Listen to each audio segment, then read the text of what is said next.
Ndërrej shumë për prezencën, keni qenë kandidat për deputet nga PTK-ja. Natyrisht, pas shpalljes së rezultateve përfundimtare, keni bërë 2 ankesa në PZAP, që të dyjat u refuzuan nga PZAP-ja. Pse fillimisht këto 2 ankesa të cilat u refuzuan? Sigurisht arsyet janë për shkak të mos respektimit ligjit të zgjedhjeve dhe mos respektimit të kushtetutës në aspektin e llogaritjes së rezultatit përfundimtar zgjedhor. Ankesa e parë ka të bëjë se Komisioni Qendror i Zgjedhjeve ka pranuar 23.232 pakë me flet votime pas afatit ligjor përcaktuar me ligjin për zgjedhje. Dhe me këtë edhe ka cënuar pa barazin e votuesve, mirë po ka cënuar edhe pa barazin e votës të gjithë qytetarëve. Ne nuk e kemi kontestuar votat cilat kanë ardhur në afatin ligjor, sepse e drejta votës ekziston për çdo. Mirë po, edhe e drejta është e kufizuar në aspektin kohor kur duhet votohet. Pra, nëse kutitë e votimit hapen ditën e zgjedhjeve në ora 7 dhe mbyllen në ora 19, nuk mundet Komisioni Qendror i Zgjedhjeve me një vendim që ne komunë caktune këtë afat të përcaktuar me ligj të ashtuj deri në ora 24 ose deri nesër me mëngjes ose edhe mas 4 ditë me pas mundësi një komunë me votu, sepse këtu afatin ligjore. Njëjta çështje është e rregulluar edhe me votat jashtë Kosovës. Pra është e përcaktuar në ligj që votat me post pranohen deri të nesërmen e ditës së zgjedhjeve në ora 16.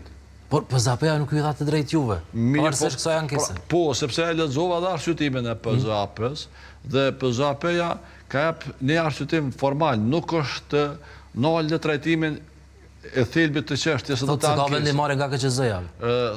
Po shikoni, kjo ka marrë vetëm aspektin e arsyetimit edhe nga ana e KQZ-s se si ka numëruar këto vota. Na nuk e kena kontestuar se a ka qenë numërimi në rregull apo s'ka qenë numërimi në rregull, edhe pse për mua dhe ajo do duhet ishte pjesë e një hetimi nga ana e prokurorisë të bëhet një verifikim i forenzikës grafologjike, të shohim a janë këto vota të mbushura me një dorë, ajo.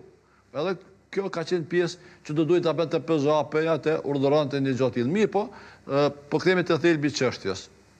PZAP-ja nuk është marrë në atë që ne jemi ankuar. Ankesa është vendimi i datës 10 dhjetor i KQZ-s ka mundsu pranimin e votave me post. Dhe në këtë rast, KQZ-ja është organ ligjzbatues, nuk është organ i cili nxjerr ligje. Ligjet e ka miratuar Parlamenti i Kosovës dhe nuk mundet me asnjë rregullore, me asnjë vendim KQZ-ja me ndryshu kohën e votimit. Është e përcaktuar në ora 7 hapen, në ora 19 mbyllen. Është e përcaktuar që ditën e nesërme deri në ora 16 pranohen çdo vot e hullën në kuti pas orës 19 ditën e zgjedhjeve është e pavlefshme. Dhe çdo vot e pranuar mas orës 4 ditën kur kanë përfunduar zgjedhjet është e pavlefshme, nuk mund të procedohen. Pra, në këtë rast, PZAP-ja për të shërbyer pushtetit nuk ka dashur të trajtojë thelbin e çështjes.